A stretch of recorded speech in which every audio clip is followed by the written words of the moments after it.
How to activate Capital One credit card online. Hi everyone, welcome to our channel. Let's begin. First of all, open up any web browser. Now you want to search for Capital One.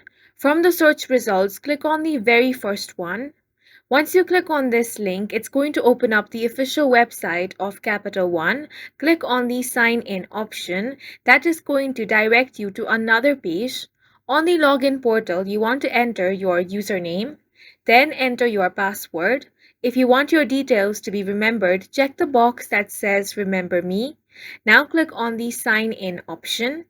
In case you have forgotten your username or password, you want to click on this link. That's going to bring you to another page. On this page, you want to enter all of these information and click on the Find Me option. Then you will be able to retrieve your username or reset your password. Now, once you have been logged into your account, you want to click on the Activate Card option under Account Settings. Then you want to enter the 3-digit security code to activate the card. Click on the Activate option. After that, your card will be successfully activated and you will receive a notification stating that. And that's it for this video. If you have any questions or confusions, do let us know on the comment section. And don't forget to hit the like button and subscribe for more helpful tutorials.